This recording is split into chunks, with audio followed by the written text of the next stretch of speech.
Good evening, everybody. I'm so glad you all have come to our first town hall for our young members of the congregation. We're excited to have you all in and sharing with us because tonight is all about you. While we've been out as COVID-19 has put all of us in different locations and different spaces, and we've been doing a lot as church to try to accommodate and to get ready for the different things that are happening. We thought it not robbery to spend some time with our young members of the congregation, our youth in the congregation, and talk with you and hear what you're feeling and going through and what's happening in your world. And to let you know that you're not the church of tomorrow, nor are you the church of yesterday. You are the church of today, and your concerns and issues are the ones that we need to be speaking to. We noticed that we felt this was the time with so many things changing in your world that we needed to come together and talk about them. Some of you are graduating this year and there are no graduations. You've seen the marches in the neighborhoods and in the streets, and that's given you some questions that you want to know answers for. And I thought as your pastor, it was good that I convened some folk to help me answer some questions that you all have. So tonight is all about you. It's all about you, things that are on your mind, questions you have, questions you might not have been able to get answers for anywhere else. This is the place to ask your questions, to start conversations, and hopefully we can get some answers and start some conversations that'll make a difference. So I'm going to open us with a word of prayer. Then I'm going to throw it to Minister Antoine Garrett. Father, in Jesus' name, thank you for bringing us here tonight. Thank you for allowing us to spend some time with the brothers and sisters in our church. Thank you for letting us know that there are some things that are important and that this is one of them. So bless now our conversation. Let it go as deep as it can go and as wide as it can go. And let everyone on this experience tonight leave feeling they were heard and that there's some hope for an answer. I ask this as their pastor and one who loves them to death. In Jesus' name, amen. I miss seeing all of you, but here's Minister Antoine. Thank you, Bishop. Thanks, everybody, for joining the conversation tonight, the town hall. It's been a couple of weeks in the making and a lot has happened.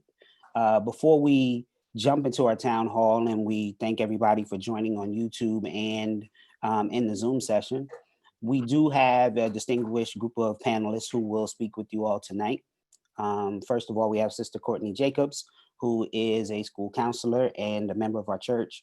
Brother Denal Wilmer, educator, now down at the Ron Clark Academy down in Atlanta. And Dr. Ashanti Woods. Ashanti, you're a pediatrician, is that correct? I want to make sure I say it correctly. He's a pediatrician. And of course, our very own Bishop Thomas is part of the conversation as well. For the past 5 or 6 weeks, we've been discussing just what's been going on. Actually, probably longer than that. We've been talking about what's been going on as we looked at COVID-19, the restrictions, the lack of, or the loss of, I should say, necessary endings. Many of our young people have finished their school year virtually, have had virtual ceremonies to finish out the year. Some of our older students have missed out on their prom and some of the things that they've been looking forward to throughout their educational journey. But our young people have also expressed concerns about Corona and the coronavirus and how to manage it, and what about family members that are sick. And so as we engage in that conversation tonight with our panelists, we do want to make sure we're going to start from the beginning and work our way into where we find ourselves now. It's only fitting, I think, that because that was the natural trajectory of how things evolved from our conversations with our young people. And so as we find ourselves at the close of a school year, I'm going to start with Denal and Courtney, then come over to Dr. Woods from just from a management standpoint. What should our young people be doing as they're preparing, and many of them closing out their academic year without the usual endings. What would you say to a young person that is at it? They're all in that space right now. So what kind of insight would you give to them? I'll start with Sister Courtney, then I'll come to Denal. Ladies first. My bad, fellas. I would say to close out your school year, I would definitely communicate with your teachers and your school counselor. I'm a high school counselor, so I mainly can speak from that perspective. If you are a junior and you're a rising senior, I would definitely reach out to your school counselor and ask all of those questions that you may have on your mind about SATs, about applying to colleges or trade schools, your next steps. I will also reach out to your teachers and see like what are some things you could do over the summer that can prepare you for the next school year. I know in the county that I work in, we have Naviance. So you could check your Naviance and start working on different tasks that you have in there. So I would just basically reach out to your teachers and your school counselor. Antoine, you're muted. Thank you, sir. I didn't want to interrupt Courtney. Thank you. Before I go to Denal, I want to make sure that we remind all of our participants that we do have chat and Q&A. So if there are questions that you have, I have some to kind of lead and start off our conversation, but we definitely want to hear from you, especially our young people. Drop your questions in the chat, drop your questions in the Q&A, whether on Zoom or YouTube, and we'll pull those in and make sure the panelists get to respond to those as well.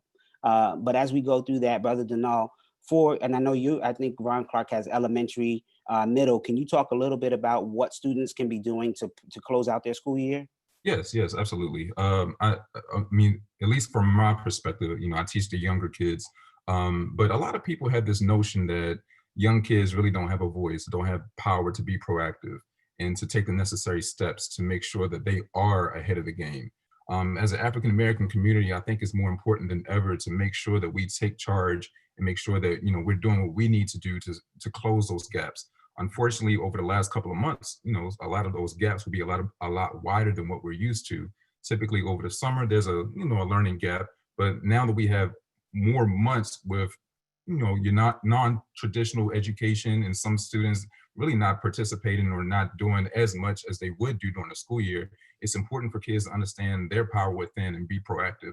And just to kind of reiterate what Courtney said, I know she kind of mentioned and talked about the high school perspective, but even on the elementary and middle, like you can reach out to your teachers, find out, what topics didn't we get to? Talk to your teachers that you're going to have next year. What topics are we going to have to explore next year? And take this time to really be proactive and utilize the summer and the downtime that we might have to make sure that we are ahead of the game and find out, trying to close those gaps as much as we can on our own.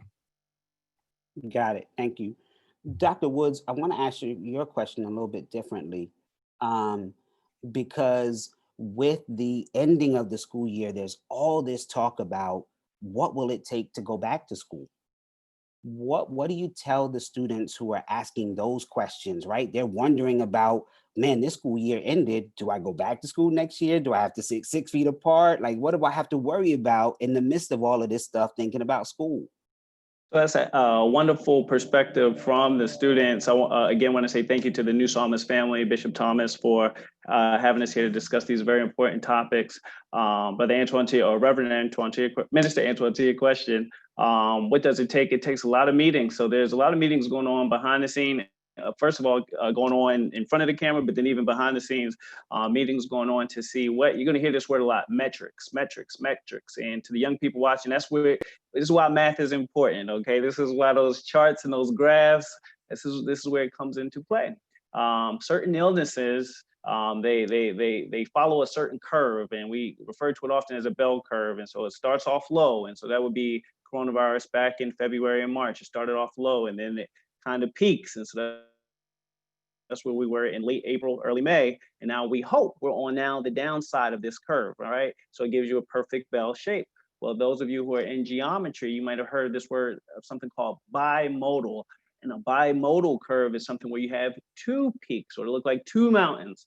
And so that's what's going on right now behind the scenes, is they're saying, all right, well, let's look at this data that comes out every day between the hours of 10 a.m. and 11 a.m. for the state of Maryland. They're looking to see and track and trend what's going on. What's happening is we're also seeing in Baltimore and in the state of Maryland some reopenings. And this is going to be a very important time for all of us. with the reopenings, we got to look at those numbers and start to see, or look to see, I should say, if we're seeing any change in the numbers and the trajectories. If the numbers are starting to go back up, it will impact if we're going to go back to school in the fall. So to that very important question, are we headed back to school come September? It's still to be determined. Thanks, Dr. Woods. I want to grab, I know we're talking education, but Caleb dropped a comment, and Caleb is one of our youth. Now, I want to address this to Dr. Woods, and then from the educational standpoint, Caleb said he thinks that COVID made us lose people that are important to us. Dr. Woods, can you speak to a young person who may be experiencing that, and then back around on the education side, how can the educational community support our young people who may be dealing with that loss, or not, whether personally or indirectly, looking at 110,000+ folks that have succumbed to this virus and many, many more impacted by it? And Antoine, can I drop in after they finish? Yes, sir. Absolutely. Caleb, thank you so much for that very poignant observation. COVID has indeed, whether we know somebody specifically, many of us do, but if not, there was a 15-year-old who we lost here in the city of Baltimore to coronavirus. And so far, it's what the state is calling its youngest and only pediatric being younger than 20, lost to this virus, but that hit all of us very, very hard. So Caleb, you're absolutely right. What does that mean? This is where Sister Courtney, Brother Denal get to also play a role as well. But how does that impact children? Does this lead to insecurity, or at least a feeling of not feeling safe? So when we going back to the previous question of when do we go back to schools, when we're sending young adults back to school, we want them to feel safe in school. Could you imagine going back to school and not wondering if you're going to get sick or not, pick up something from somebody?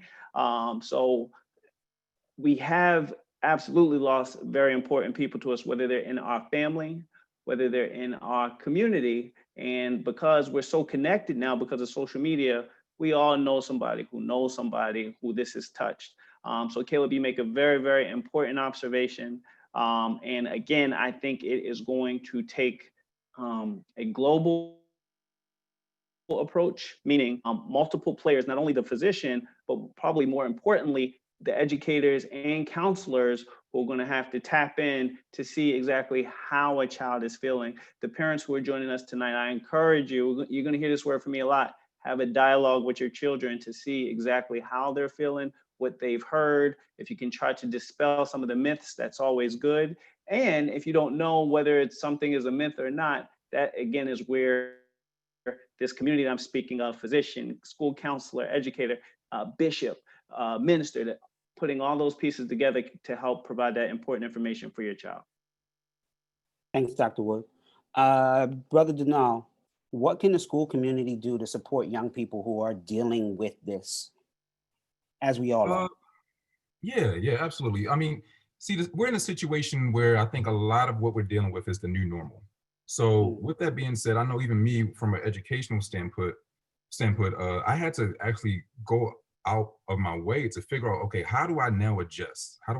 My students, they're adjusting to this whole online learning. Some of them are not even getting that at all. So I think we're in a state where we have to realize that, yeah, we're in a crucial scenario, but at the end of the day, this is the new normal that we have to rise above and adjust with. So with the school community, I think the school committee definitely needs to listen to not only our parents' concerns, but our students' concerns as well. I mean, we have teachers and that are, I know they miss their kids, they're very supportive. We have counselors, that are working tirelessly to make sure that kids are obtaining what they need, not necessarily from an educational standpoint, but also a mental or social standpoint as well. So I think it's important for the educational community to really be open to listening and to find ways to adjust and make sure that in the long run, this new normal, we're okay after it's all said and done. I got that. Courtney? So I would suggest talking to your safety people. So your safety people are adults that you trust, that you feel like you can tell them anything and they will listen to you. Share your feelings. Tell them, what you're thinking. What are you afraid of? And once you talk to them about that, you can either do activities. If it's a close family member, you can do an activity like a memory box, where you have a box in all of like your good memories. You may write it out and put it in the box, or you may have pictures with that family member or that person that you lost, and you can put it in the box. And every time you start to miss them, you can open the box, remember all of the good memories that you have with that person that you lost. Or you could talk. Talk therapy is very good, reaching out to your, your trusted people or your school counselors. I'm always going to go back to us school counselors, talking to us about ways that, we can help you cope with what's going on now. Or if you're upset or if you're afraid, we can talk through and we can process your thoughts and your feelings. Thanks, Courtney. Bishop, go ahead. I'd just like to add, Caleb, what you're feeling, we call grief. We call it grief because it means we've lost something and we have to grieve it. We have to learn how to say goodbye. And that's hard. There was a song out years ago when my children were little that said, it's so hard to say goodbye to yesterday. And it is very difficult to say goodbye, especially when you didn't have a chance sometime to say goodbye. So what I'd encourage you to do is to let your feelings be known. I want to help you understand something. It's not just young people that feel lost now. It's everybody of every age who's learning to come to grips with the loss. Because what you lost makes you feel a certain way. And it's that feeling that we can't seem to figure out and know what to do with. So listen to what everyone said. I definitely would say, keep talking. I'm just so proud that you wrote it down so that we could mention it, because there are other people suffering from it. I've lost people over the years of my living, and it has not been always easy to figure out what to do. But I know that I'm dealing with something and I have to let other people help me deal with it. And I've learned to let them help me deal with it. So I would say the same thing to you, Caleb. Let persons help you. And thank you for asking the question. Thank you, Bishop. Thank you, everybody, for your responses.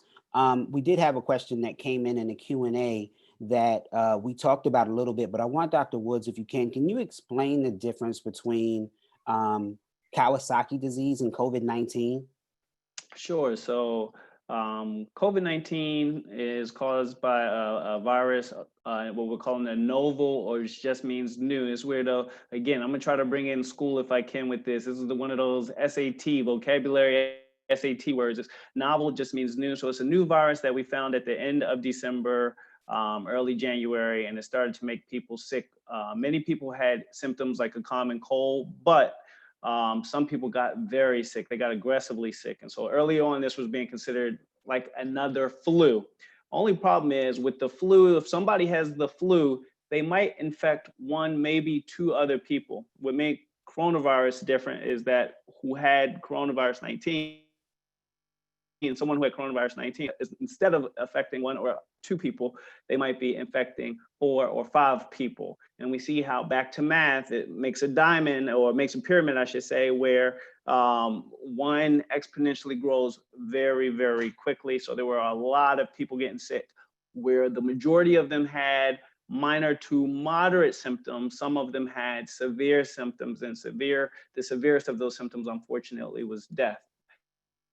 That is coronavirus 19. It's just like a bad flu, a very bad flu, I should say. Kawasaki disease, on the other hand, it's where a child has usually a fever for greater than 5 days and some other symptoms as well. The other symptoms are traditionally red eyes, rash all over the body, swelling of the hands or the feet. The significance, however, of Kawasaki's disease is going to be, it can affect the artery that supplies the heart, which is responsible for pumping that blood to the rest of the body. Some say is the most important organ. It too, the heart, has an artery that goes to it. Kawasaki's disease, if untreated, can cause that artery that feeds the heart to become malfunctioning, and then a young person can go into heart failure. When we hear heart failure, that's usually an adult's disease or older person's disease. Well, now you can have a child that has heart failure due to Kawasaki's disease. To link both of them, very, very rarely, there's a small group of children, and this is being seen globally, where they at some point perhaps had COVID-19 and it was diagnosed, or they were in close contact with someone with COVID-19.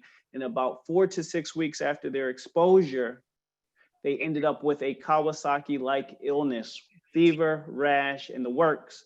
And the concern was if they too would have issues with their heart, or where some of them, their body was shutting down.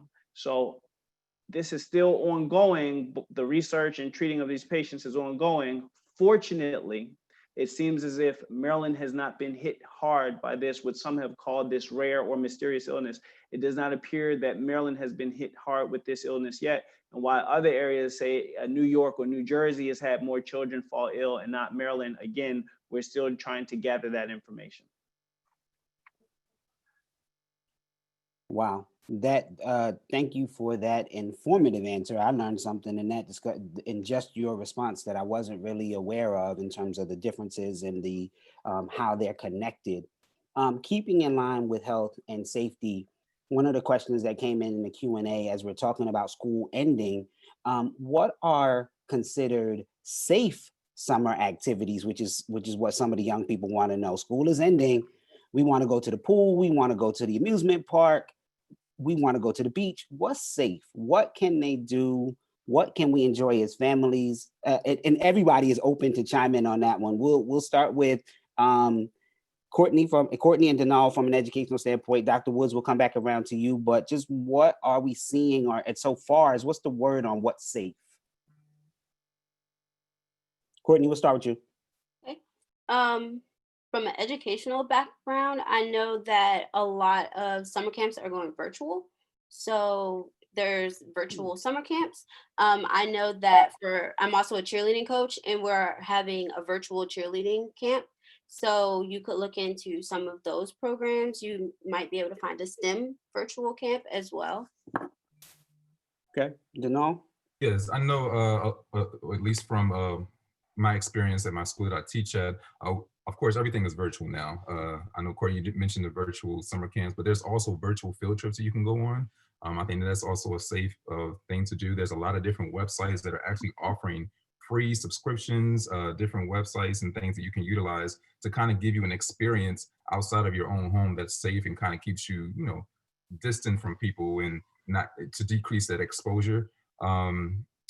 Now, here's the thing about everything that's, I know a lot of states are kind of reopening. I'm not exactly sure, as far as what kind of activities in person are safe. I know, Dr. Woods, you can probably speak a little bit more about that. But I just kind of want to reiterate what Courtney said, virtual summer camps, virtual field trips and things like that, that'll definitely keep kids engaged throughout the summer.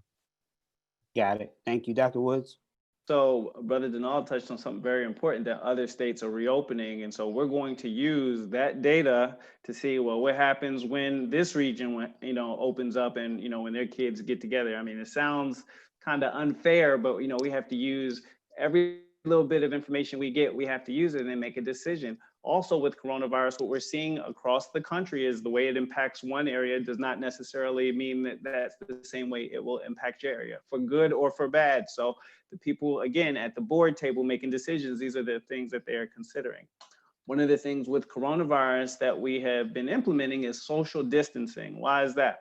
We've been saying 6 feet. And the reason we're saying 6 feet is because with coronavirus, it's spread through your respiratory droplets. And we think that if there's distance and space between you, then that decreases the chance of you inhaling someone else's infected respiratory droplet. When we add on a mask on top of that, that really reduces the risk. So that's good. So when we're thinking of activities we can do, if we can incorporate social distancing, that's probably in our benefit. So things that incorporate social distancing might be biking, right? So you got one bike and then everybody else has their own bike, stay away. Tennis is another sport, running. And then here's where it gets a little tricky. Swimming, right? Because people want to know, well, hey, can I get in the pool? Well, if you think the last time you were in the pool, you know, you go down, you swim, but when you come up, you're usually doing this little motion right here. You're doing this and you're getting the snot, and there's a lot of stuff going everywhere. Swimming can get messy. And so what's not yet known is if one who has coronavirus, if when they're doing all their spitting and getting their life together after coming up from diving, is the coronavirus being spread in that? And that's where we're looking at data from other locations. Also, you want to be mindful of sports or activities where you have to share equipment. So let's think of basketball or football, right? So if someone has touched the ball, you're playing a game, we used to call it 50. Now they got horse and a whole bunch of other games or whatever. But if you touch the basketball and if I have coronavirus and then I shoot my brick and then somebody else gets the rebound, is it possible that they, when they get the ball and then face, wipe this mucus, whatever, you know, it just is a potential there. So are we, the medical community, ready to say it's okay, green light on all sports? Not quite yet. That has impacted camps, like Sister Courtney has said. So again, you have to use your best judgment. If it includes some social distance in there, you're probably good. If you got to share equipment or you're going to be close up on one another, it's probably a little risky. Okay. Dr. Wood, does that apply also if it's, say, your brother or sister that you're quarantining with, or your cousin or whatever who's been in quarantine, who's been in their house also? Does that include them also? So you bring up an excellent point, Bishop, which is if it's your brother or close sibling or close cousin who's living with you, y'all already then swap the same germs, so it does not apply to you. You can play basketball and you can hug up on them because you're in the same vicinity all the time.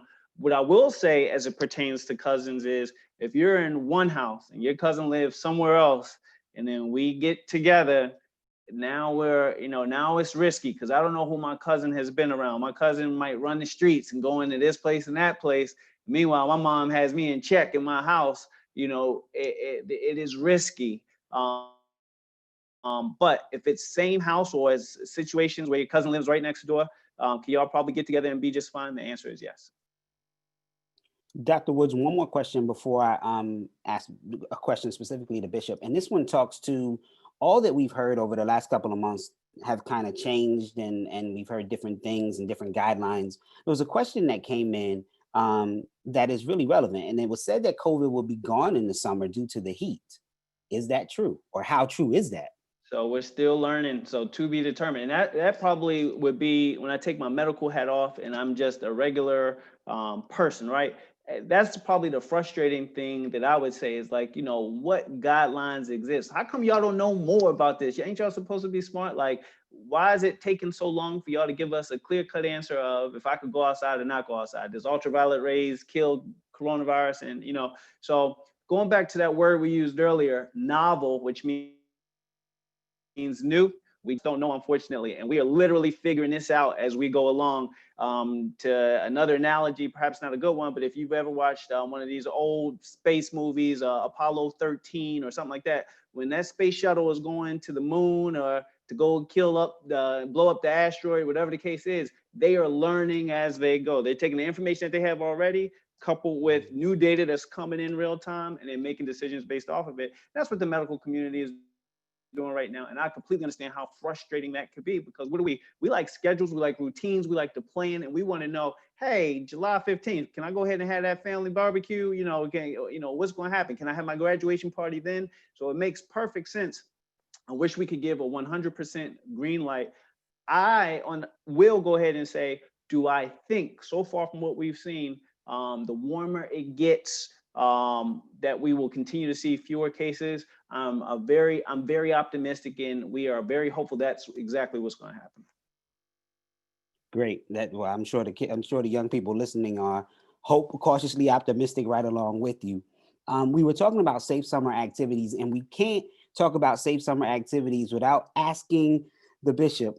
We've seen all of these adjusting timelines and phases, and churches can open at 50%, and some are going back, and the summer stand virtual. What about New Psalmist and where we are as a church, Bishop? Is that a safe summer activity? Can we go back to church? Well, let me say this. When it came to deciding about closing and opening church, the government at first was looking at safety. That was their first issue, was trying to keep people safe.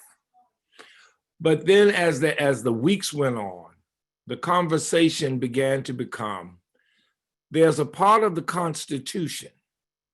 There's Article 1 of the Constitution that says Congress shall make no law with respect to what happens with church. And so the government and everybody was caught between what the Constitution says and what science says. Science says it's not safe to have these people around. But the Constitution said to government, you can't make that decision. So they left it to churches. They got what they call guidelines and left it to churches to make their own decisions. I'm kind of like Dr. Woods.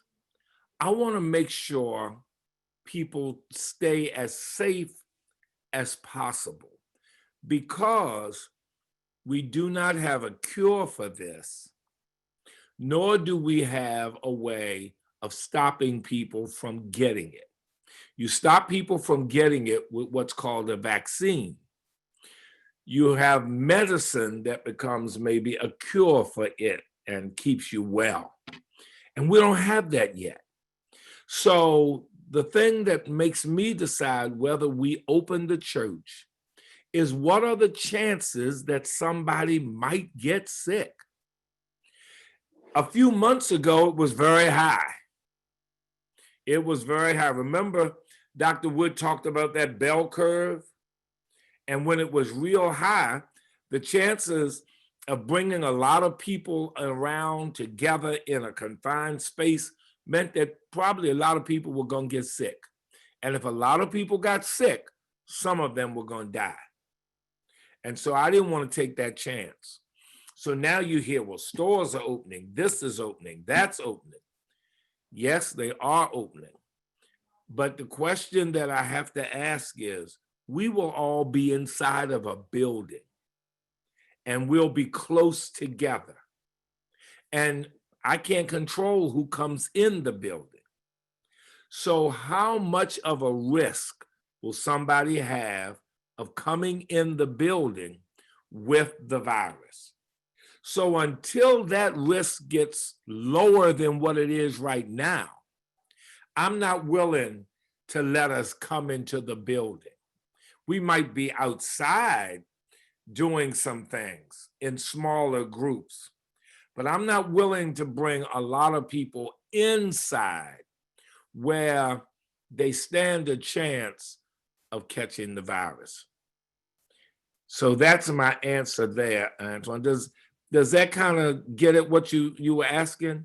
Absolutely. And you answered one of the other questions that had come in too. They wanted to know if we could have church in the parking lot. Well, let me answer that. We have 1,000 parking spaces. So, and we thought about, let's have church in the parking lot. Well, the parking lots are spread out so that if we were in the parking lot, you might not see from some of them. And so we realized that even became hard. And here's the other part of it. If you have service in the parking lot, in the cars, you can't get out of the car.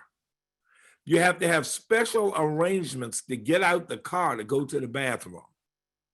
You have to park the cars every other space. And so people would be so far away, I'd look like a little midget, a fidget on top of a stage. I got it. I think you made it extremely clear for those of us who are hoping that we might see a little action, going to church. Well, then we're going to try some stuff. We're going to try some stuff. Okay. We got you. We understand. Doctor, does that make sense? Does it make sense to Dr. Wood? It made perfect sense. It was music to my ears. I could not have said it any better. And if I were to add one word, people who go to church, many people who go to church fall into that category of vulnerable population. Okay.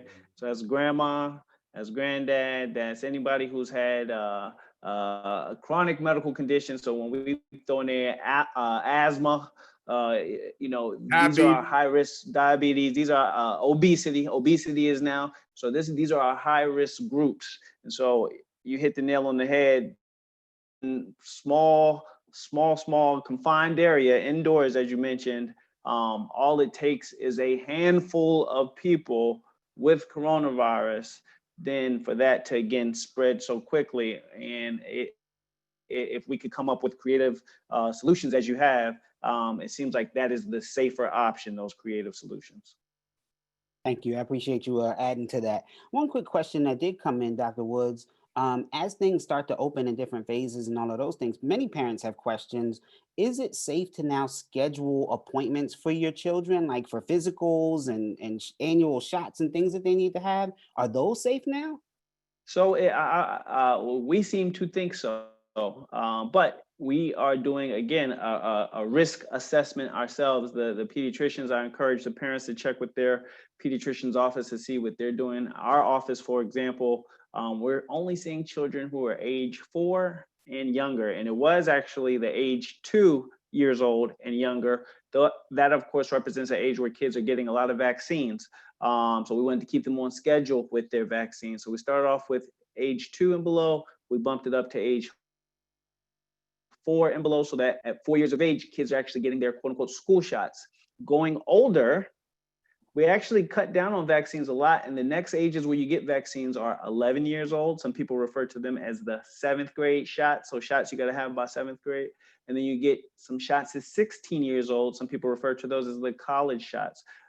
Fortunately, we can kind of cherry pick who needs shots and who doesn't. So many of our visits for children 5 years of age and older are actually virtual visits. And we will, for the age groups, 11 years old, 16 years old, bring them in as needed to get their vaccine so they too can stay on track. So that's what our office is doing. I encourage parents to check with their pediatrician's office to see what creative solutions they have. The pediatrician where my children go, they're actually seeing all patients. So they don't necessarily have age restrictions. However, they have a creative way of you wait in your car in the parking lot to the time of your appointment. And in your appointment, you then go in. So one family kind of has the whole office to themselves. So my pediatrician is seeing significantly fewer patients, but is still bringing everybody in.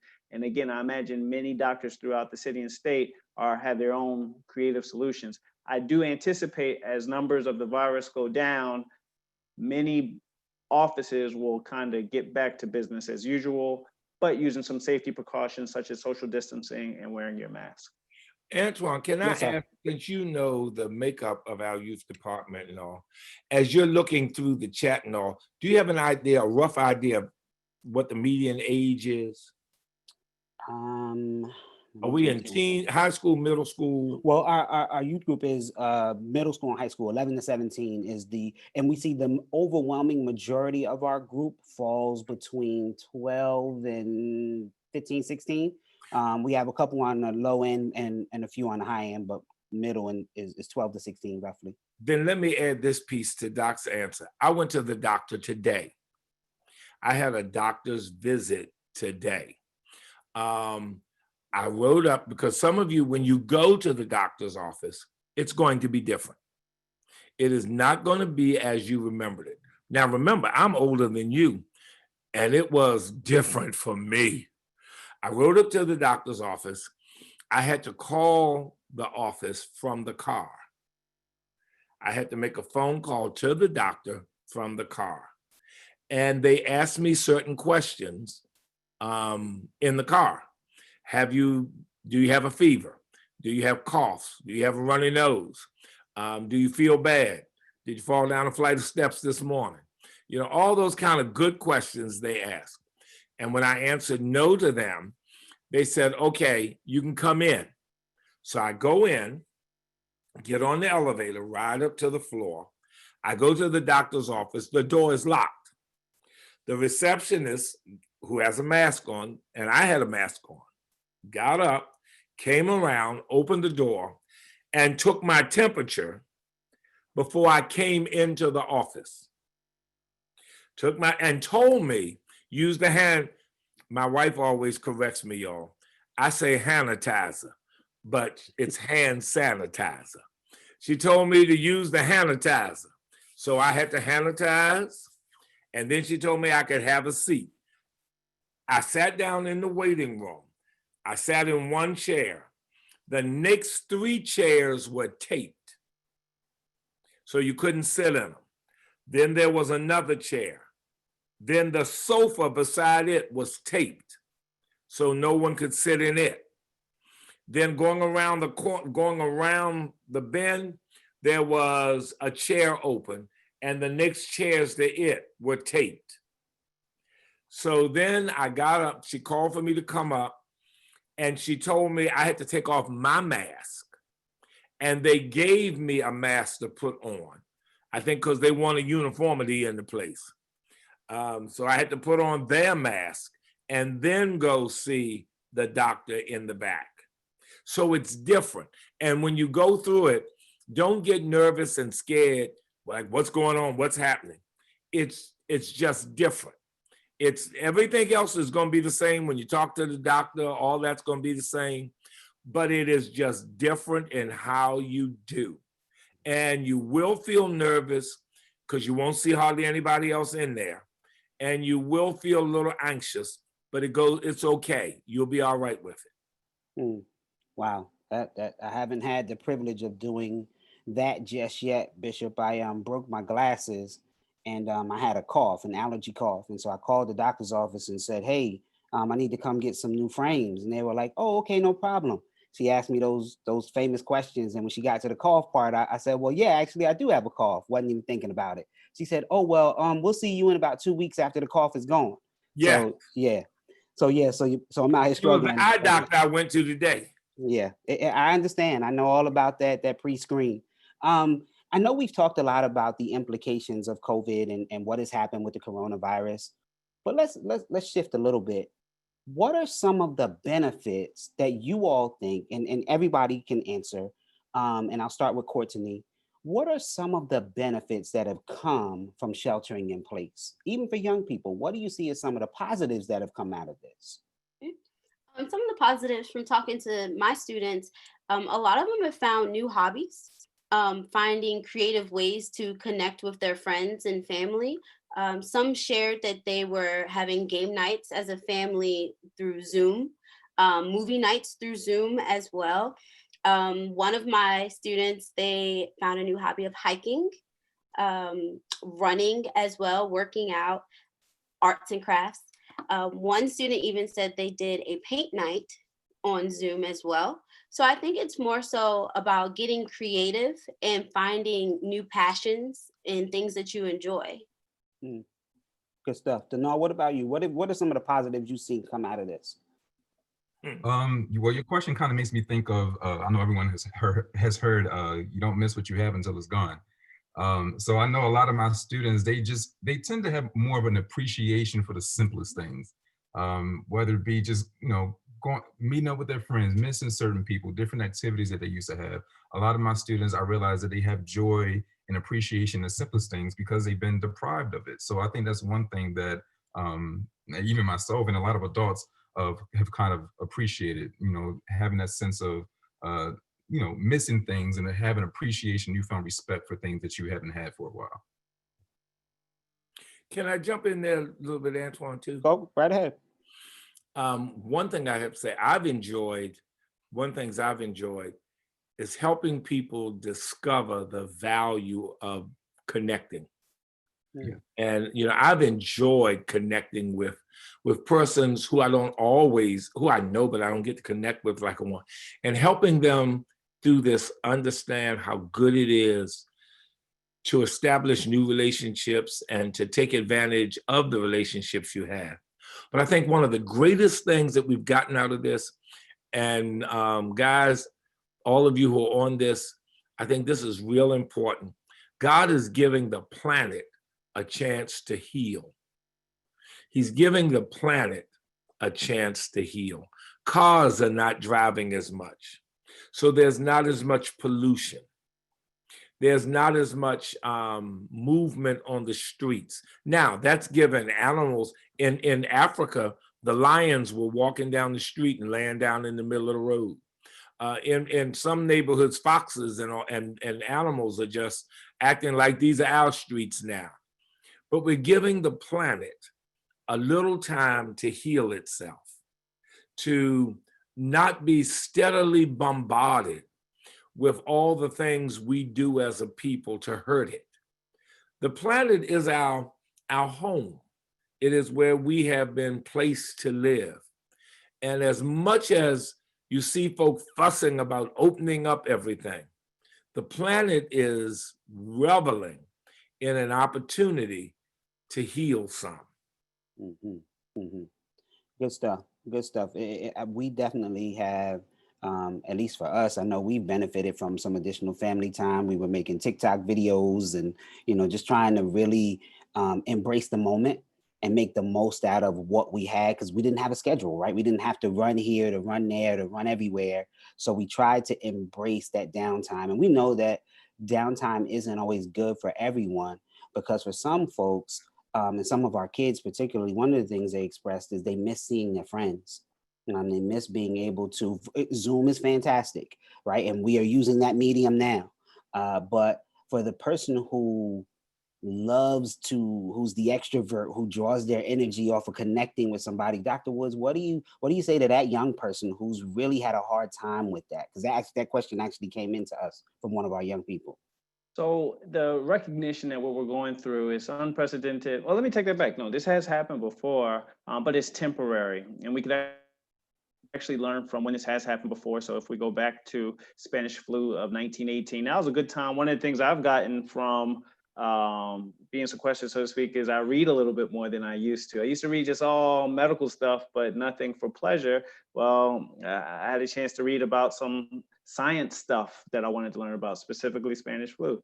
This past weekend, with what's going on currently with our state of affairs, I read about some very tough topics, something called the Elaine Massacre, something called Tulsa, Black Wall Street.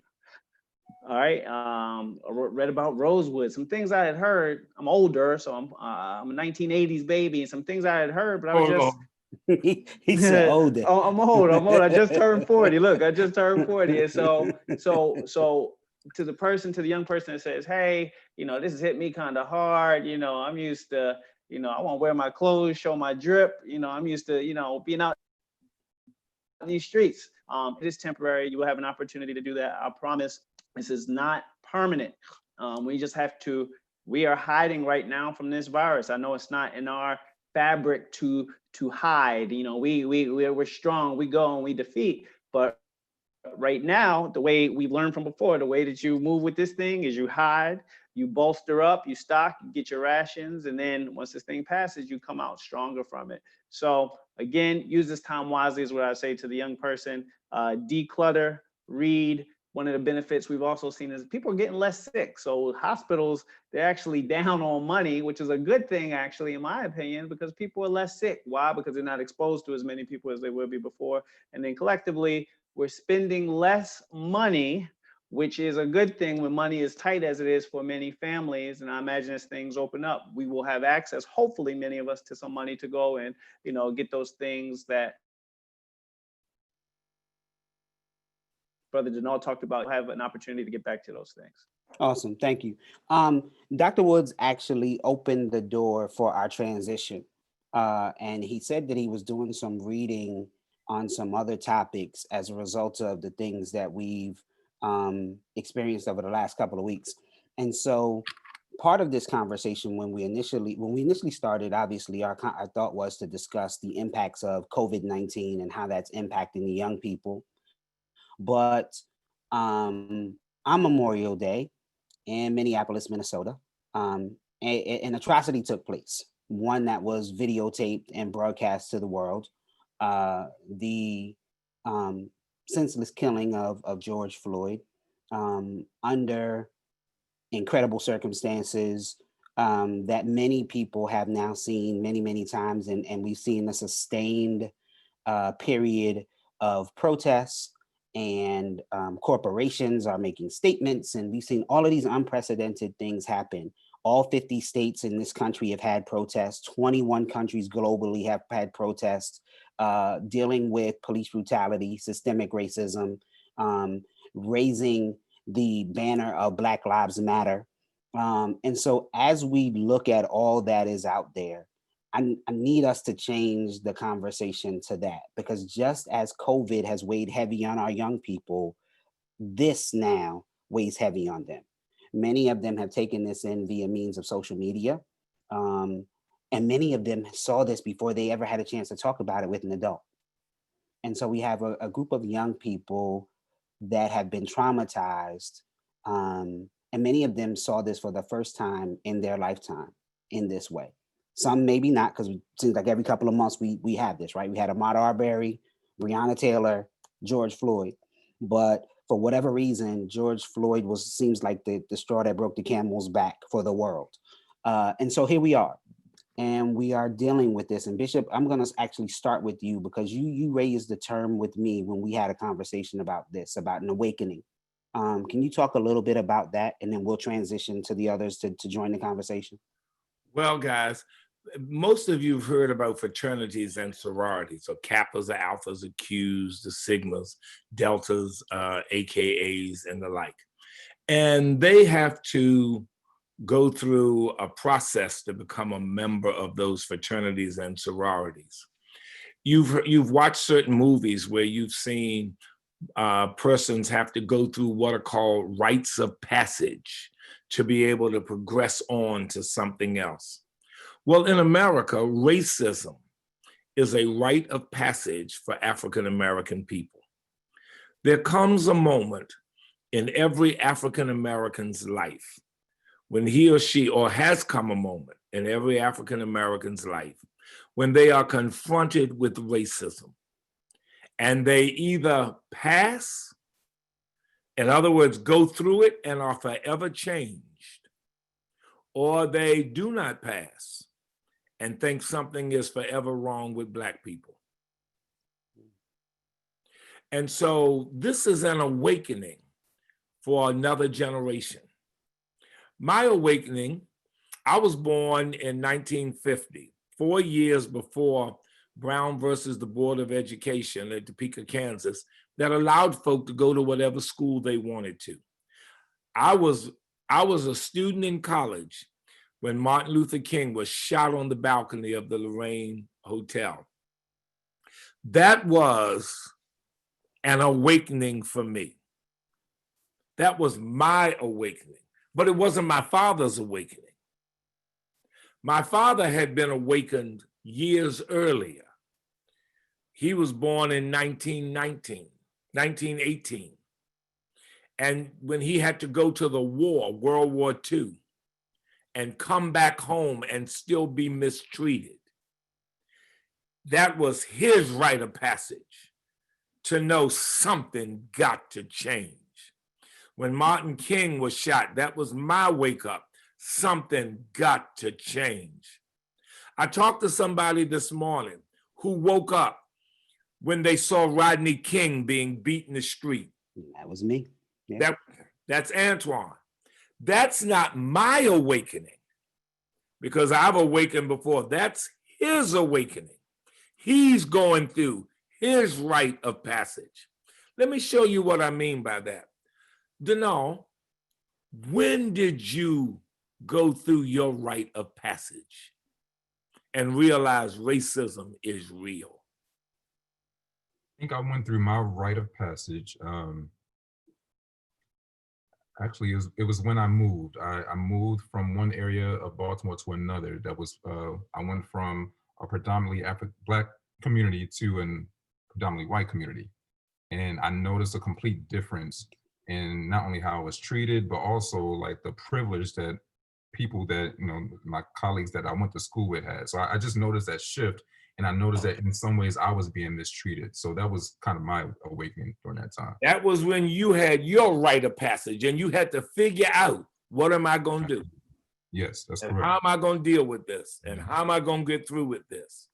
Courtney, when was yours? Mine actually was in middle school. So I'm an Army brat. So I used to live in Utah, and one of my classmates called me the N word. So I had to kind of figure out like what did that mean. So I ended up going home and talking to my mom about it, and she came to the school and addressed it. So that was like my first time ever dealing with a. That was your rite of passage. Doc, when was yours? I had a double punch. So Rodney King, like Minister Antoine, and then also middle school, same year, happened to a friend. And we were Baltimore City School. What do you do after school? You go get some snacks. And we went to a supermarket right next to the school. And the following aspect of, wow, it feels like they're following us, even though we got money, come from parents with money, felt like they were following us. And the N word came out to my friend from someone else. And again, it's the same year as Rodney King. So again, 1-2 punch. My It awakening. was your wake up. So Antoine, that's why this moment is so important, because it's a rite of passage for another generation, another group of individuals of all different ages, but it is their rite of passage. It is their awakening. They are realizing something is different and something has to change. You know, Bishop, one of the questions that came, it was raised actually when we did this session with youth, and I'm going to read it word for word because I think it just tells you where they are and what they're taking in. How was it okay for white people to storm the governor's office with guns and they were called good people, but African Americans protest, we are called thugs? Why are we still treated like trash?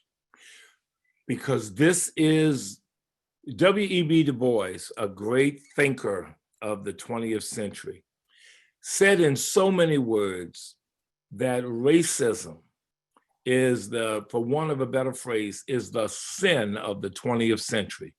But it has found a way to walk into the 21st century. That's why this is a wake-up call, because you heard Dr. Wood mention Rosewood. Rosewood was burned to the ground and no one went to jail. No one was arrested. It took 30 years, I think, and I could be wrong, before they tried anybody for blowing up the 16th Street Church in Alabama. Mhm. That is what we awaken to when we wake up. When our eyes are open, we see what injustice looks like. And we realize that it has to be dealt with. It has to be addressed. And you all may say, well, I'm young, and you may feel like a drop of water trying to make a dent in the ocean. But you must stay the course and learn to build with other people, because we are making progress, but this is an opportunity to make great progress. And it is not right. I remember being so angry watching folk in, I think it was Arizona, when Barack Obama was president, and they were walking around with the machine gun, with the guns, the AK-47s, the rifles, and he was coming there to speak. And no one was concerned about shooting the president. If he had been white, they would have been concerned. Now, for the person who wrote that question, I'm going to ask you to read a book this summer. It's called A Time to Kill by John Gresham. A Time to Kill by John Gresham. It's going to awaken you to the long struggle that has gone on and how Black people have had to endure the very question you ask. But it's going to change this time. Yeah. Thank you for that, Bishop. That actually is a great segue. There are two parts I want to kind of unpack this whole thing with, because much like Ahmaud Arbery, George Floyd, Eric Garner, Tamir Rice, many of these cases we wouldn't know about except for the media. And by media, I mean the cell phone recordings in many of these cases. But like I shared with you guys at the beginning of this, most of our young people are taking this in. And if they're like me, it's 50 times on their feed as they're scrolling through. So they're seeing it over and over and over and over. Can we talk a little bit about the impact of continuously feeding that imagery, even though it's necessary information as we're talking about what's going on? Talk a little bit about the impact of it being seen over and over and over and over again. Dr. Woods, I'll start with you first. Absolutely. So too much of anything, it can be bad. Certainly the impact of seeing these horrific acts, we know for certain will lead to a psychological trauma, if you will, for our young adults. One of the things we as pediatricians make reference to is, one, limiting your amount of time, screen time, we call it. But specifically, I want to take it a step further. And for, again, the parents who are here, and then I know that the young adults, you don't need your parents telling you anything. This panel is suggesting this to you. Try to limit how much of this that you actually see. I want you to be aware and informed. This is very, very important. We got to arm ourselves with knowledge. However, watching something over and over again, and even if it's something different, but same outcome, unarmed person of color and severe illness to include death, that over and over again creates trauma. Bishop led this with answering, I think it was Caleb's question, with this word grief. It can create a long-lasting grief, which we don't want. And again, another message to our parents is talk and have this dialogue with your young adults to make sure that they aren't going through this, subclinical depression, if you will, where they are, they're not themselves, so they're sleeping more, eating more, not interested in things they used to be interested in, all of which can be manifestations of depression. So take home point, limit your searching and scrolling and commenting. You have to limit it and make sure you take some you time so that you can decompress. Thank you, sir. Courtney, can you talk a little bit to that point? Talk about maybe some healthy ways that we can suggest to our young people to deal with some of this that they're taking in. So healthy ways, just like Dr. Woods stated, is to limit your time on social media because you're re-traumatizing yourself every time you're rewatching videos. So you want to limit that. You want to maybe start journaling about how you're feeling, what were those emotions that I was feeling every single time I'm viewing that, and share those emotions with your parents. Have those open discussions with your parents or a trusted adult, and really kind of unpack what you're feeling. Because if you don't, it's going to lead to you feeling angry. It's going to lead to you feeling maybe hopeless, and you may not know what to do. So you really want to use that time away from social media to unpack your feelings and your emotions. So that way you can kind of cope with this in a healthy way instead of an unhealthy way, which you could be angry. You may have outbursts. And there's other tips and strategies that you can use as well. Thanks, Courtney. Janal, while we're still on the same topic, give it a little bit of a different spin. They're taking in all of this information. What are some other resources that they could, we mentioned, Bishop mentioned The Time to Kill. We talked about Black Wall Street. We talked about Rosewood. What are some other resources where young people can learn more, a more holistic picture of our history and even how some of the ways the government might work? Absolutely, yes. So in addition to limiting what you see and what you read, it's important to actually kind of figure out what are the best resources to actually use. I know a lot of people tend to get their information from the news, but you have to be careful watching the news too, because there are certain news networks that are a little more liberal, and there are certain news networks that are more conservative. So you want to kind of find resources that are kind of right down the middle that just give you the facts and leave opinions out of that. I know NPR is a good resource to kind of make sure that you're educated on current events. USA Today, the Wall Street Journal, those are resources that are like right down the middle and give you just the facts. So it's important to be educated, but also make sure that you know exactly where you're getting your information from, because that will also have a great impact as well. As far as learning more about how our history and how our government works, You have to be careful with that as well. I know I teach social studies, so a lot of times it's very difficult for me to actually find resources that give the true history of course, the African American community and how the government how the government works, and how our country was founded. But one resource that I found that really provides a lot of great strategies, and not only have lesson plans, but also different activities and reading assignments for students to look into is PBS. PBS does a really good job making sure that they put forth information, not just during Black History Month, but also throughout the entire year as well. And a lot of the information that comes from PBS tends to be very informative as well, and kind of goes along with different grade levels. So all in all, limit what you see, but also pay attention to where you get your information from. And then there's some great resources online that you probably have to dig a little bit deeper to find that coincide with not just government, but African American history and true history as well.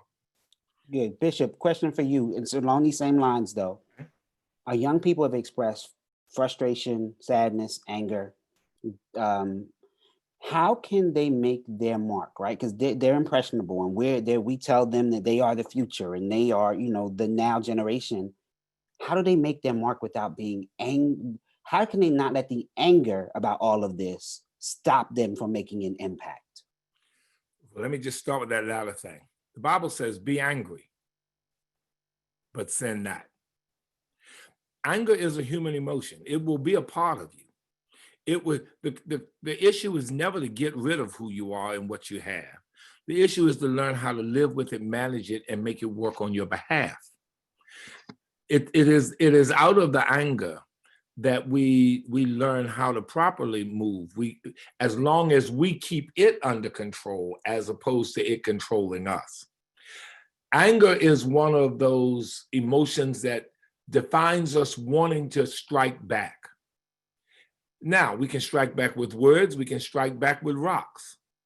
We can strike back with positive actions, we can strike back with things that get us locked up. But anger is an emotion that reminds us that we want to act. And we want to act in a way to level the playing field. That's why sometimes when you hear people talking about justice, you'll also hear them talking from a place of anger. Because justice is about getting my due. And I'm angry enough to want to take it back. One of the things I think young people can do that's in this season is start from a different place. And I would ask every person sharing with us to start from a different place. Don't look at this as something terrible, crazy, and chaotic. Start with a question, and don't ask God the question. Don't ask God, why is all this happening? Listen, and you're going to hear God ask you a question. God's going to ask you this question. Why is all of this happening to you? He don't have an answer for you asking, why is it happening? Why? Because he's the one asking the question. He's asking you, what is it you need to discover that this situation is going to help you discover it? You got free time, you're home, you can't go where you want to go. I have changed your world. Why? What's going on in you and in your life? And what possibilities are you supposed to have that it took me to change your world for them to come to pass? And they often say of young people, Antoine, they don't have no answer. Why'd you do what you did? I don't know. Why'd you leave that stuff over? I don't know. Why come you didn't do your homework? I don't know. Well, I'm saying to you, find the answer. Why am I home all summer? Why did I not have a chance to have a graduation this year?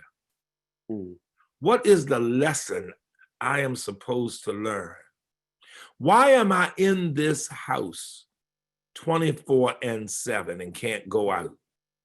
Why am I stuck here, get what I'm saying, with my mother and stuck in this house with my father? And to the older ones, how come I can't go out to the movie with nobody? What is it that's so essential that what, now get what I'm gonna say, while the earth heals, I need to learn. Mm, mm. Wow, Maybe the I earth ain't been heals. treating people right. Maybe I've been using folk. Maybe I never let the people who are close to me know they're close. Maybe I need to read. Maybe I need to start gardening. The planet getting better. Maybe I need to see what I'm good at. Maybe I need to discover the history of Black people more so than what's on Channel 11. Mm, mm. And as one of the things we would coach people to do, Antoine, is this. Every morning, say to yourself, I'm going to learn something. I'm going to learn something. That something can be a word, that something can be a process, but I'm going to learn something.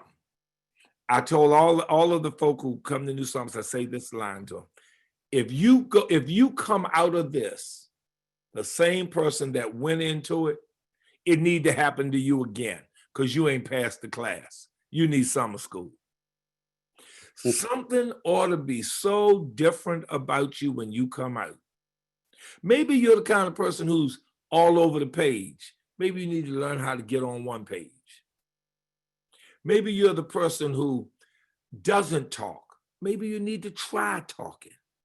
But hear God asking you the question. The world is healing. Why did I put you in here by yourself under these circumstances? Mm. And see what answers you give God. Yeah, that's good. That's good, Bishop. That's good. You mentioned something. I wanna follow up with this question before I go to Dr. Woods. We're seeing young people. I participated in protests down in Baltimore with my 2 college students and with my children, and that entire movement was coordinated by young people. I don't think any of the organizers were over 25. And of course, they partnered with other older adults to make it happen. But beyond the protests, what impact can a young person have, or how can they get their voice to be heard with their local officials, their local elected officials? And I'll take any one of you can jump in with that. How else can their voices be heard, right? Because they've made signs, they've marched, and they're still marching, and they're posting on social media. But we know it's June. Between June and November is a long time, right? We got until that's the election time. That's when we can really start to make some things happen. But what can they be doing now to be a part of the process? What can they do now? Denal, let me jump to you first. Boys in the Good, and tell them about that too, Denal. Yeah, so well, just to kind of talk about that, Boys in the Good is a youth mentorship program that I started in Baltimore before transitioning to Atlanta. But aside from that, like one of the things that I've always implemented or try to teach young kids is that you have to be the change that you wish to see. You have to make sure that you put forth the effort to bring about the necessary change that's beneficial to you. So a lot of people tend to get really, really excited about election time, the presidential election and things like that. But what most people don't realize is that the most direct impact that the government will have in your life, your everyday community, falls under local leadership, the mayors, the sheriffs, the state senators and Senate. You got to pay attention to Congress and those type of races as well. So I think that one thing that young people can do, whether or not they're able to vote at this time, is to make sure that you educate and inform yourself about the issues that are taking place. Make sure you know exactly where you're getting those resources from and if they're credible, but also making sure that you're aware of the importance of being involved and making sure that you know who is actually running your community, reaching out to those leaders, emailing them. I mean, they're easy to find. Social media, you can find them on social media, sending letters, phone calls, and things like that. So in order to change that you wish to see, you have to make sure you put forth that effort and inspire others to do the same. And it all falls within your own community. You can start right where you are. You don't have to go, to the federal level. It's right in your community. Those are the people, and that's the entity that has a direct impact on your life. Mm. Courtney, what about on a school level? How can young people, because we're talking about systemic racism, but we've heard young people even bring up issues that may be taking place at their school level. how can they advocate for themselves at the school level around some of these issues? Using your voice. So I've been dealing with a lot of that throughout the week, and definitely speaking up. If you're going to state the problem, always try to have like a solution. So if you see the issue at hand, you want to think about, okay, this is the issue, but how can we solve this? So you want to think of both, keep both things in mind. And even if it's a hard subject, have those difficult conversations with your teachers, with your administrators, to try to see if change can come within the school. That's very important. So it may seem scary at first, but you can either write down your thoughts and send it in an email, or maybe you can ask to have a phone call with a teacher or administrator and go that route. But definitely speak up for yourself and speak up for your fellow students around you. Hmm, that's good. Speaking up for yourself and making your voice heard, and utilizing the resources, like you said, whether it's your teacher, your parents, some of the other individuals that you might interact with, the youth minister, whoever may be able to come and help you advocate. If you're afraid, there are other adults that may be able to come alongside you and support you in making your voice heard at the local level, at your school level. Dr. Woods, I want to jump over here for a second because Trinity, one of our youth, asked a question.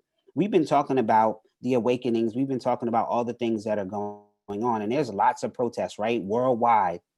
One of the things that I think some of our young people have brought up, and Trinity's question is, with all of this protesting, what about the possibility for new cases of coronavirus? Those two things, there's an interesting crossroads there. Can you talk to that a little bit? So that is perfect. That's exactly what we're going to be monitoring for. The symptoms for COVID, they lag.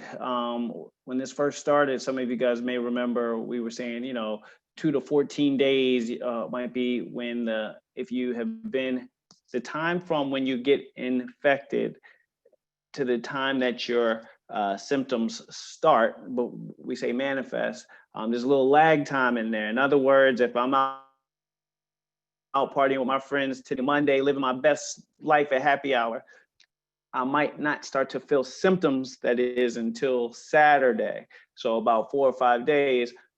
Same thing for coronavirus. There's a little lag time, incubation period, some people call it.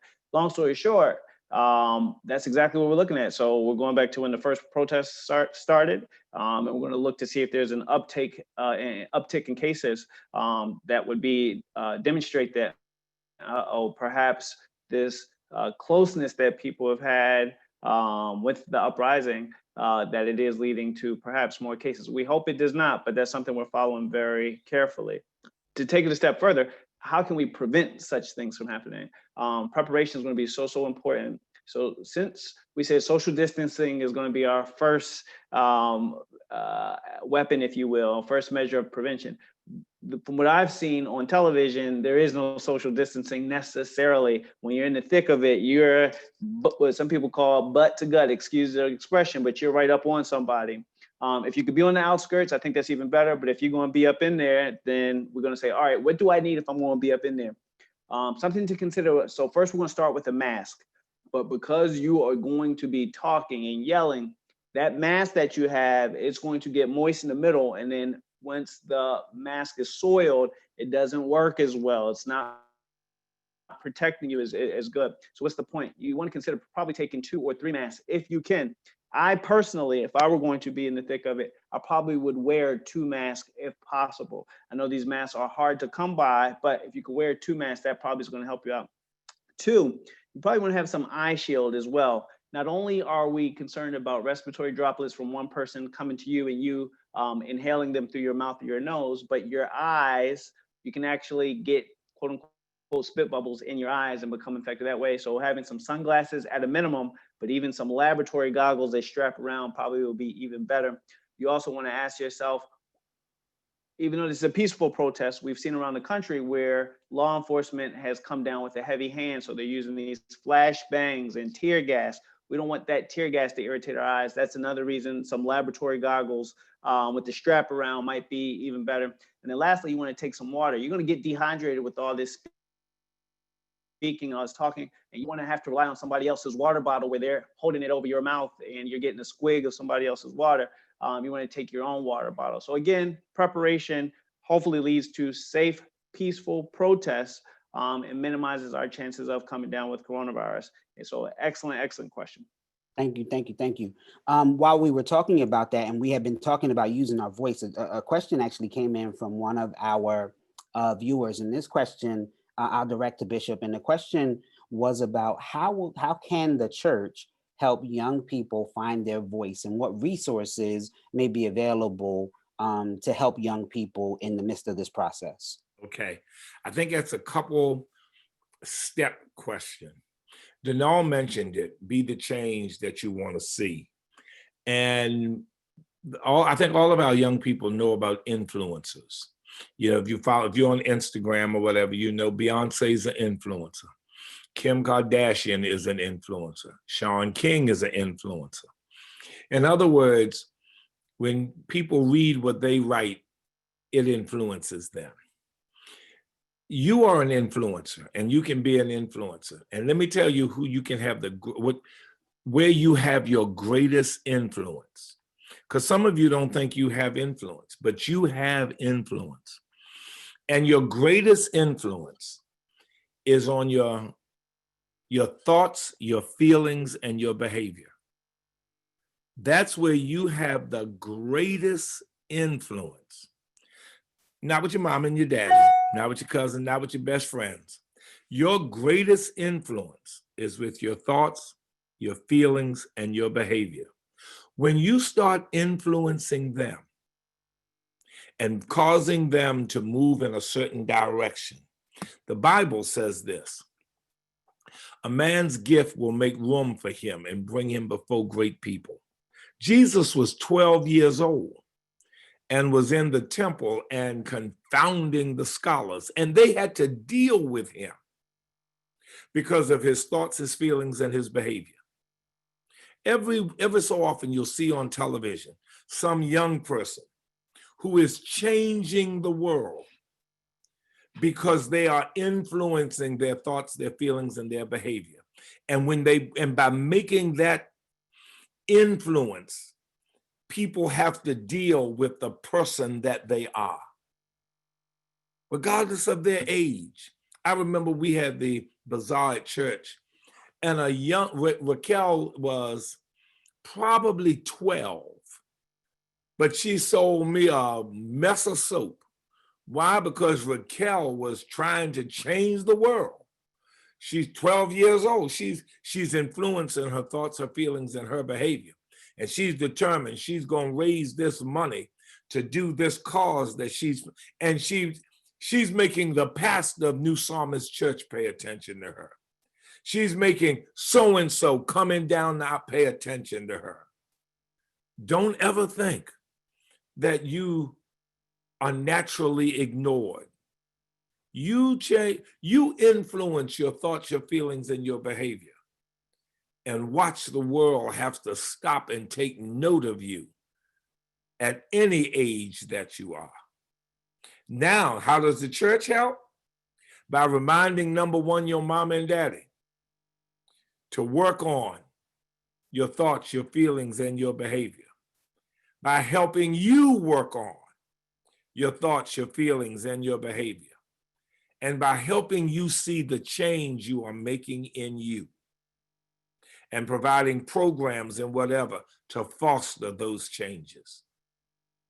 Does that kind of get at it, Antoine? Yeah, it does. It does, definitely.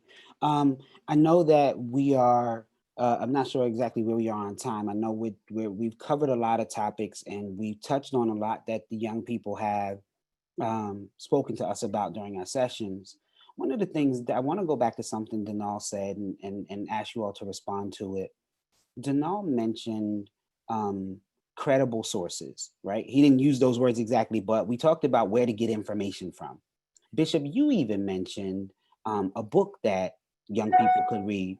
So while we have our distinguished panel, I would ask each of you if you could share a resource, whether it be a book, a movie, a play, something that our young people could do to build up their knowledge base, right? That's Whether one- it's a I would want to say that that's for probably our high school students, not our middle schoolers and young children, because it's right deep and profound. And parents would want any books that we recommend. I would suggest parents preview them to make sure that they think this is age appropriate for their child. Absolutely. Absolutely. That makes sense too. And any of those resources that we do put out, because I know you mentioned the time to kill. So that's definitely something we want to make sure that they preview before having read it. They want to make sure that they preview it first. And as there may be sensitive topics to discuss with their young people. But as a matter of fact, I want to stay there because as we talk about all the information that they'll take in, right? Let's talk a little bit about that conversation. And either empowering the young person to approach the adult to have these conversations. And we know we have adults online with us today and adults will watch this, but let's talk a little bit about the two-way communication because our kids are feeling a lot. They're dealing with a lot. They're seeing a lot. They're experiencing a lot. But let's talk about that. Let's talk about how we can empower our young people to have those conversations. And I'll start with Courtney from the counseling perspective. How do we encourage them to have those conversations with the adults around them? I always encourage my students to have difficult conversations with their parents, just so we don't create a barrier between communication. It's very important to have effective conversations where you're not just talking just to talk. When you talk and you're listening, you want to listen to be heard and not talked at. So that's very important. I would encourage you to try to ease your way into the conversation with your parents. If you find it difficult to open up, you can maybe write it down and give your parent the letter or the note that you wrote down. And some parents, or sometimes you can text your parent, or sometimes parents will text their kid. Or the best time to really have conversations is when you're in the car because you don't have to like look at your parent or your parent doesn't have to look at you. Everyone's normally looking at the road, but that's normally a good time to open up and start those difficult conversations when you're driving the car. So it might be like, hey, mom or dad or auntie or grandma or grandpa, let's go for a drive. And while you're driving or you're riding, you can start having that conversation with that trusted adult. Thank you, Courtney. Denal, what would you say?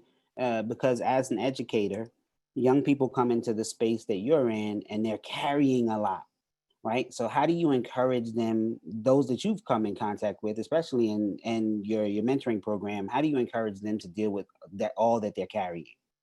I think it goes to relationships and having a strong foundation. You know, kids don't really care what you think unless they know that you care. So I think it's important for kids to make sure that they find and realize their support system. Who do I trust the most? Who can I open up to? Ask questions, share how you're feeling, be vulnerable because you can't necessarily heal what you don't reveal. So I think this kind of goes back to relationships, making sure that you have that one or two trusted people that you can kind of confide in and talk to. I think that truly makes a difference. That's good. You can't heal what you won't reveal. And I think that's important, right? Because our young people sometimes don't feel comfortable talking to the adults in their space because they may feel like they're going to be judged.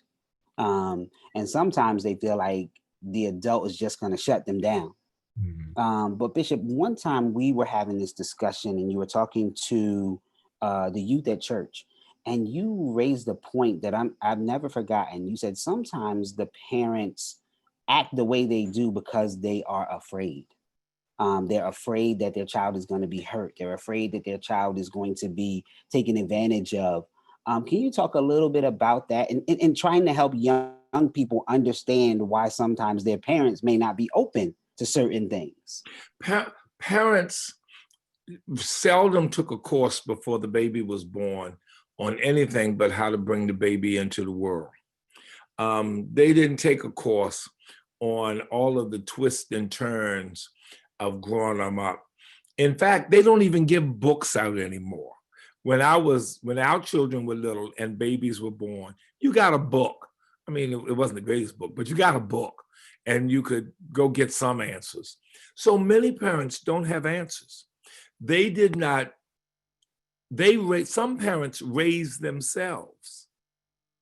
And so the only answers they have are the ones they've grown to develop. And they're not sure they're right. They weren't sure they were right when they were taking them. And so they don't know if this is the right course, if this is the wrong course. We are a product of our environment. And sometimes the environment a parent has been in has led them to be far more suspicious of life than the child would want to be, given the life that child is living. Children don't always relive their parents' environment. And parents sometimes do not always take into account that children are not reliving their lives. And so there's a nervous tension there. One of the things I would add to the conversation, if your parent, especially now in this environment, is home all the time, working from home, staying at home, your parents are short order cook, a laundromat, a worker on their job, a mom who's doing dishes, a gym teacher, a PE teacher, and a homework checker, all of those jobs, your mom and your dad. Let me make this suggestion. If you got some weighty issues, Courtney raised some good ones. She said, number one, write it down. Write it down, write a note. If you kind of say, well, I don't know about how this is gonna go, write a note and have it ready. And then say to your parent, mom, your dad, whoever, if they live with you or if they don't live with you, and you need to have a crucial conversation with one of them, say to them, I'd like to talk to you. It's not going to be the end of the world, so that they'll put their defense systems down. It's not going to be the end of the world. But what time would you be available? I know you got a lot on your plate. What time would you be available for us to sit down and have a talk about something that I'm dealing with? That way, you have the right to expect to be heard, because you've asked for a time when you could be heard.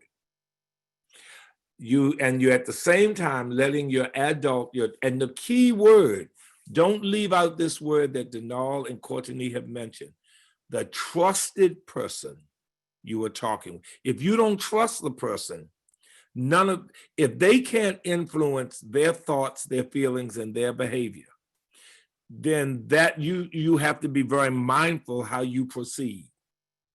But if they can influence their thoughts, their feelings, and their behavior, then you follow what they're saying.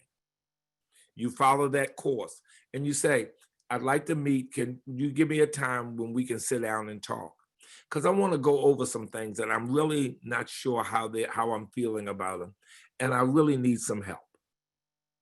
Because remember, if you can't reveal, you can't be healed. I really need some help. And you say it as if, I know you're going to be there for me, and I know you're going to be able to help me. And this is the key. And I can hold on until we have that meeting. That's good, Bishop. No, that was real good. Thank you. Thank you. Listen, I know we've been at this for a while. I know we've had a fantastic conversation. We've covered a lot of ground as it relates to education and social and emotional well-being for our young people. I want to thank each of our panelists for participating in this conversation. I want to thank Bishop Thomas and Nusamis for hosting our youth town hall tonight. As we prepare to close out, I'm going to come around to each of you and just ask for you to talk a little bit in a closing statement to the youth, or a piece of advice or insight that you might offer them. I'm going to start with Dr. Woods, and then I'll go to Courtney, and then Denal. I'll say something, and then Bishop Thomas will have the final word. Okay, Dr. Woods. Thank you, Psalmist family, Bishop Thomas, Minister Antoine, Sister Courtney, my man, Brother Denal. Thank you guys so much for this wonderful, wonderful forum.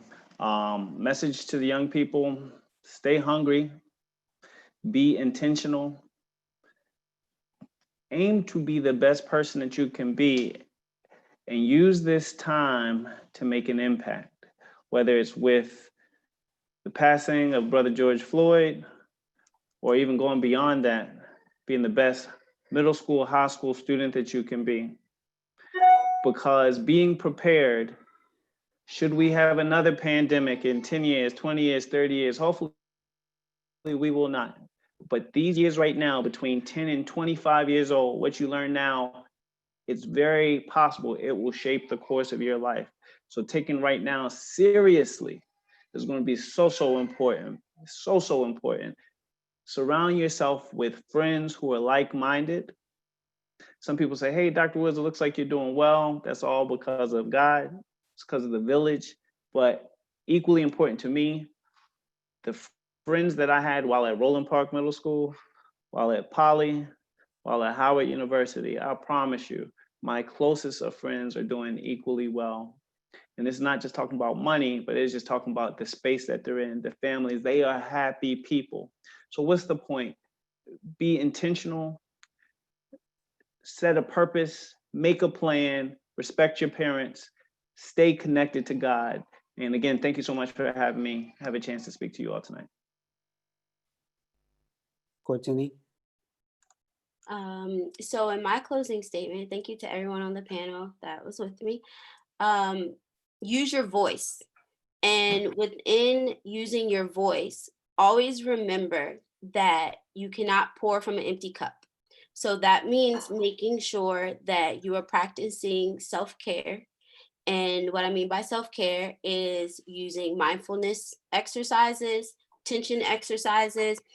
You can find multiple examples of mindfulness exercises with your parents' permission to go on YouTube. Also, taking time to journal, taking time to write. It could be poetry. It could be simply you shutting down technology for a certain amount of time so that you can kind of clear your mind.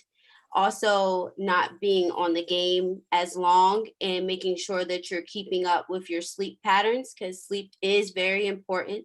So I know some of you guys' sleep patterns might be off right now, but maybe setting that time that, okay, at 8:30 or 10 o'clock, I'm going to turn off the game. I'm going to shut down social media, and I'm going to use that time to practice mindfulness, to maybe write, to just kind of get yourself together.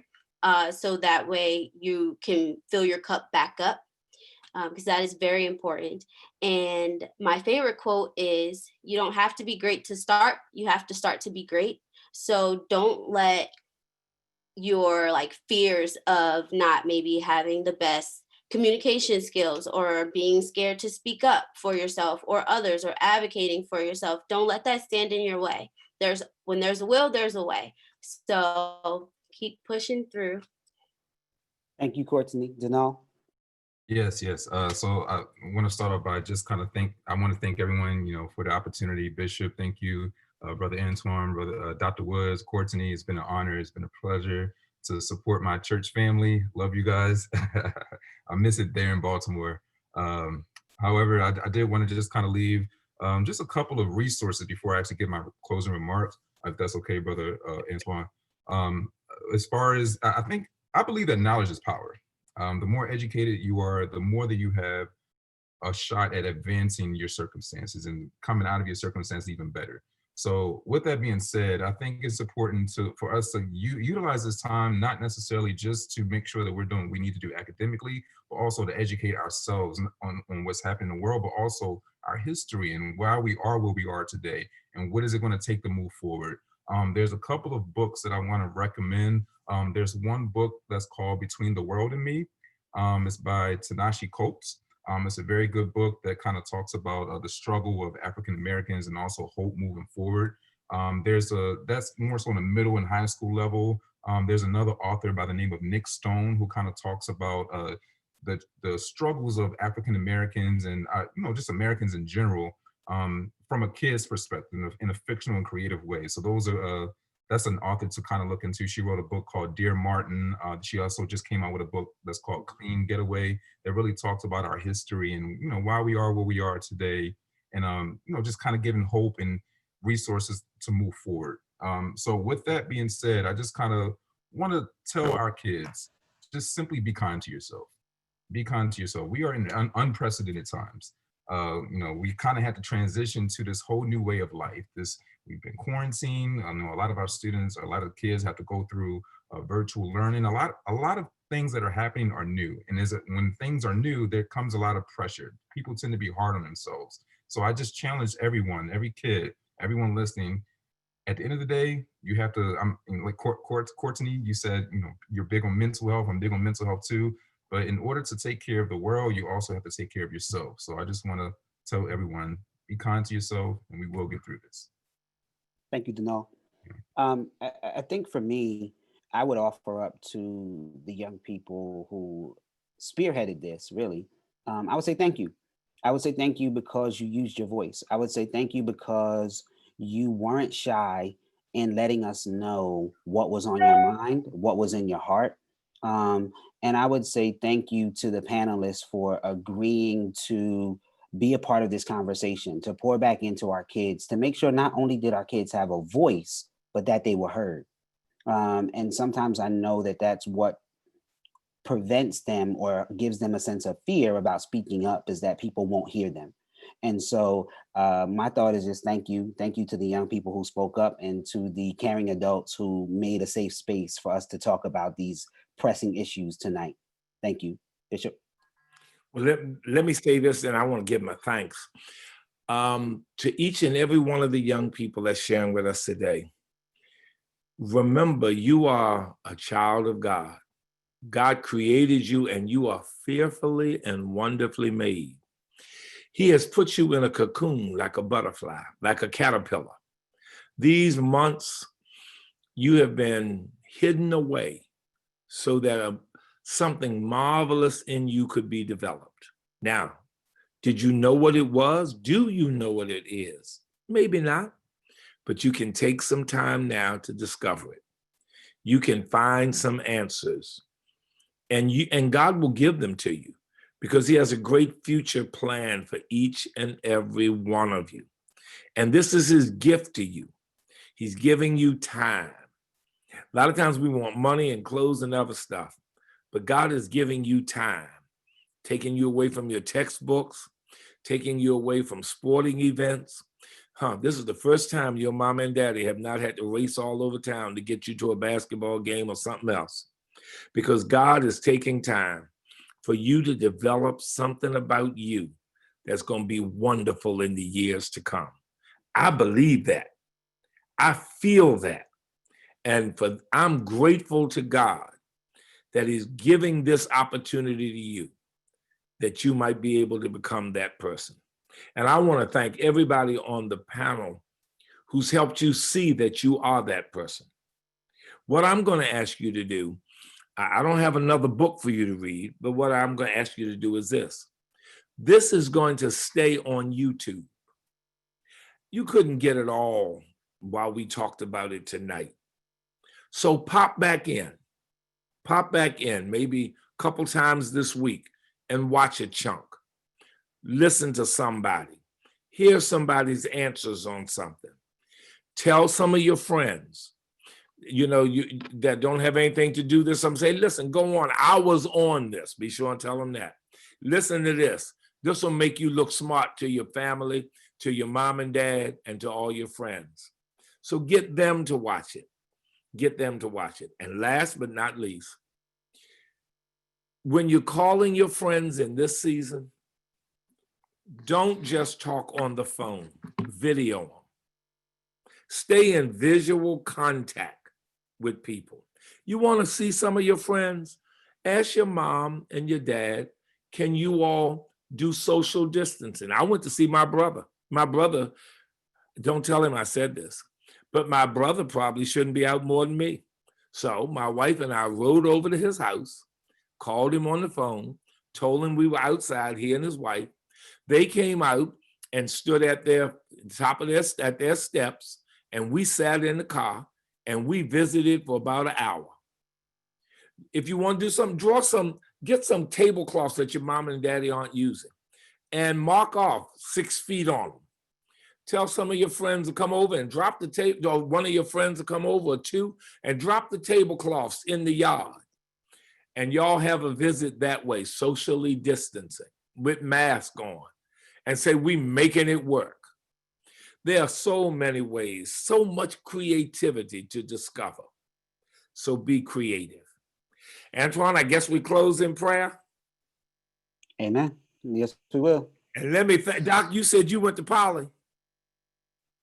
Hallelujah to Poly. There we go. Denal, thank you for saying yes and coming up from Atlanta.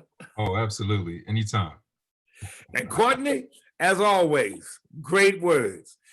Antoine, you the leader. Father, in Jesus' name, as the pastor of New Psalmist Church, I come praying for all my young brothers and sisters whose future is unfolding before them. They're listening to us, and hopefully we have a couple good answers for them. But we're looking to them, knowing they're going to survive this, and they're going to come out better than before. This will be a moment in their lives they shall never forget. They'll talk about it at their graduations. Those who are going to college will share it in the dorms. When they go down the aisle, when they meet somebody, they'll talk about it. When their children come along, they'll remind them of this moment. This will forever be etched upon their minds. These few months that we have stayed this way will shape the balance of their years. So God, influence them in their thoughts, their feelings, and their behavior. And let these youngsters on here change the world.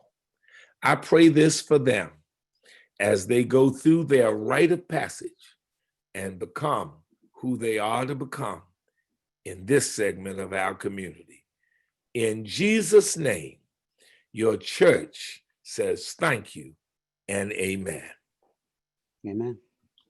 Thanks, guys. Thanks, ladies. Thank you. Thank you. Thank you. I think we're off. Yep, we have a special shout out to Miss Nikki and Minister Devron, who managed the chat for us in Zoom and YouTube. Thank you for the team supporting this effort. Any other shout outs we need to give, Antoine?